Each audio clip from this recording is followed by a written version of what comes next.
কিছুদিন পূর্বে এক বক্তার মুখে শুনেছিলাম মৃত্যুর পর আপন ভাই বোনের নাকি আর কোনোদিন দেখা হবে না। আমার জানার বিষয় হচ্ছে এই কথাটি কতটুকু সত্য, আর যদি সত্য হয়েও থাকে তাহলে কেন? রাসূল সাল্লাল্লাহু আলাইহি ওয়াসাল্লাম তো বলেছেন যার সাথে যার মহব্বত তার সাথে তার কিয়ামত। প্রথম কথা হলো যে এটা সঠিক কথা না। যদি কোনো বক্তা বলেও থাকেন যে মানুষ মারা যাওয়ার পরে তার ভাই বোনের সাথে দেখা আর কোনোদিন হবে না, এটা আর সঠিক কথা না। কারণ কোরআন হাদিসে কোথাও এরকম কোনো কথা বলা হয়নি যে মানুষের মৃত্যুর পর আর প্রিয়জনের সাথে কখনো দেখা হবে না। বরং এর উল্টাটা আছে। আল্লাহ রাব্বুল আলামিন কোরআন হাকিমের মধ্যে ইরশাদ করেছেন, যে ব্যক্তি ঈমান এনেছে এবং ওয়াত্তাবাআতহুম যুররিয়াতুহুম, তার পরবর্তী বংশধর যাদেরকে সে রেখে গেছে পৃথিবীতে, তারা যদি তার অনুসরণ করে, অর্থাৎ তার ঈমান আমলের অনুসরণ করে, তাহলে আল্লাহ তাআলা বলেছেন যে তাদেরকে তাদের সাথে আল্লাহ তাআলা ইলহাক করে দিবেন, সংযুক্ত করে দিবেন।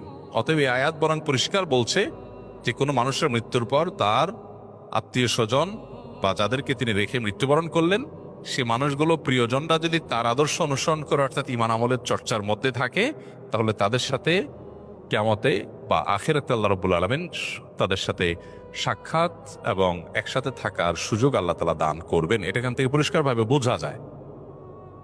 আর এর পাশাপাশি নবী সাল্লাল্লাহু আলাইহি ওয়াসাল্লাম আরেকটা হাদিস আছে, আলমার ও মাআমান আহাব, অর্থাৎ মানুষ যাকে ভালোবাসে তার সঙ্গে সে থাকবে। সেটার একটা অর্থ হতে পারে যে একজন মানুষ যখন জাহান্নামী কোনো মানুষকে ভালোবাসবে, আপনি কার ফ্যান, কার ফলোয়ার, কাকে ভালোবাসেন, কাকে অনুসরণ করেন, এটার উপর নির্ভর করে আপনার গন্তব্য। একজন মানুষ যখন কোনো খারাপ মানুষ অনুসরণ করে, তখন তার সাথে কিয়ামত হবে, তার সাথে তার হাসর হবে, সে তার পরিণতি ভোগ করবে। আর কেউ যখন কোনো জান্নাতি মানুষকে ভালোবাসে, জান্নাতি মানুষ অনুসরণ করে, তখন সে তার সাথে জান্নাতে থাকার সুযোগ লাভ করবে। এখান থেকে পরিষ্কারভাবে বোঝা যায় যে কোনো বক্তা যদি এরকম কথা বলেও থাকেন তাহলে এটা সঠিক না। তবে হ্যাঁ, কিয়ামতের পর একজন মানুষ তার প্রিয়জনের সাথে তার সাক্ষাতের সুযোগ হবে না, বা গন্তব্য পৃথক হবে, যখন একজন জান্নাতি হবে আরেকজন জাহান্নামী হবে।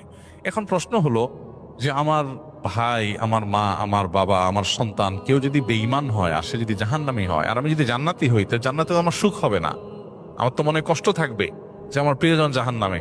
তো জান্নাতে তো কারোর কোনো কষ্ট থাকার কথা না। জান্নাত আজা কে আজারে নাবাসত কাছে রাবা কাছে কারে নাবাসত, ফার্সিতে একটা কবিতা আছে, জান্নাত সেই জায়গা যেখানে কোনো কষ্ট থাকবে না। তো আমার যদি আমার প্রিয়জন যদি জাহান্নামে যায়, আমি যতই জান্নাতে যাই, আমি তো সুখ পাবো না।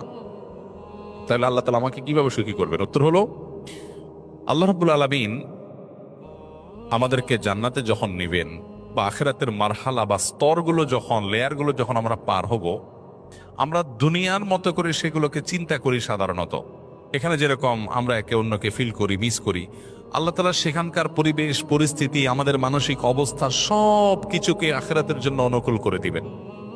আপনার প্রোফাইল থেকে যদি আল্লাহ তাআলা তাদেরকে ডিলিট করে দেন, আপনার মেমোরি থেকে আল্লাহ তাআলা তাদের দূর করে দেন, যে আপনার আত্মীয় স্বজনের মধ্যে যারা জাহান্নামে গেছে, তাহলে আপনি কি তাদের কষ্ট অনুভব করবেন? আপনার অন্য সবকিছু ঠিক আছে, শুধু ওইটুকু আল্লাহর মেমোরি থেকে আপনার ডিলিট করে দিয়েছেন, তাহলে আপনি কিভাবে কষ্ট পাবেন? আজকাল অনেক কিছু বোঝা আমাদের জন্য সহজ হয়ে গেছে।